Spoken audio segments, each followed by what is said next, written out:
Okay, we have a situation over here with some irrigation lines. What happened is that when the contractor that was putting these fences started digging the holes, without any type of conscience, he just went and ran through all these lines and he left them covered.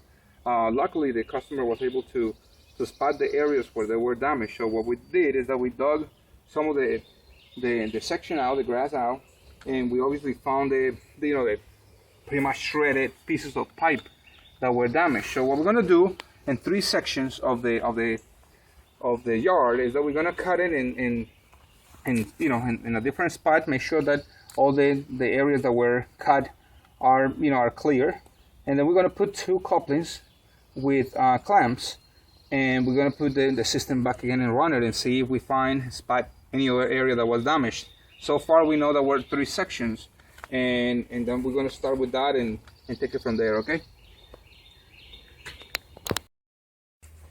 first, in this case, obviously you need to dig around and make sure that you have a lot of slack. See, I mean, you're able to manipulate this thing, to maneuver this thing clearly. So and the reason is that if you want to cut it, you don't want to have a lot of dirt, it's going to come in. Or if you have a lot of water, I suggest you to make a hole right next to it where you can actually put a little cup and get the water out, so you maintain this area clear. And then I have a sponge. You can use a towel or whatever, and you want to make sure that you just clean this thing before you cut it. Now you can use a little hacksaw, sawzall, whatever. I happen to have this cutter that is specialized for a material that is called PEX, but it's fine. It's too soft it's really soft, so we can cut it. So now I want to make sure that I clear the area where I have the cut and I have some space to work with. And after this, I'm gonna measure it, and I want to make sure that that I get the same caliber. So I'm gonna take a piece with me, and that's it. All right, so here it is. I have a piece. I need to blow the system because I'm finding out that we have a lot of dirt. So we need to open the valves, then make sure that it runs before I put it back together. So get this piece with you, and take it to your hardware store, to your home improvement store, and then find the couplings that will put it together, and some clamps that you can clamp around. They're called round clamps, and you can clamp around and you're good to go. Okay,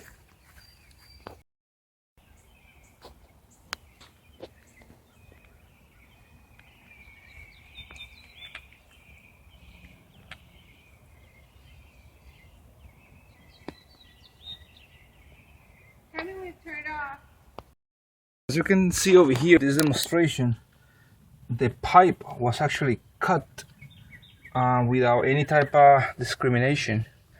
The guys that put this fence about 5 months ago in winter time, I believe, close to winter time, just didn't advise or notify the customer that they were just trenching them down, and then the customer find out about one.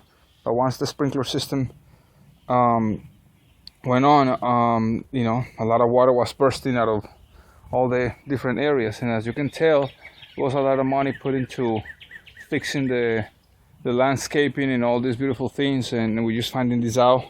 I'm pretty sure that contractor never will be hired again, and reviews will not be good. So this is how we continue. We're gonna just finish cutting. As you can tell, this is how the connection has to be made. And that's it. We're just gonna test the system back again before we put any dirt. Make sure that everything is nice and tight and good to go. Now that we cut the sections, I went ahead and did all the possible cuts that we had. We dug out all the dirt and we exposed all the pipe, cut the section that was damaged. We already have the piping.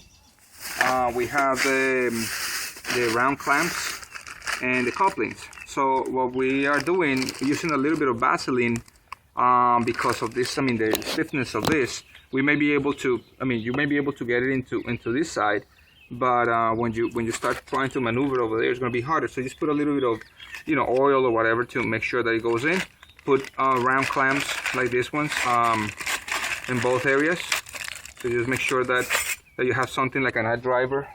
There's a nut driver or a flat screwdriver in this case, to tie it up, and just put enough pressure in it, and then open the system again. Try to make it work, and that's pretty much it.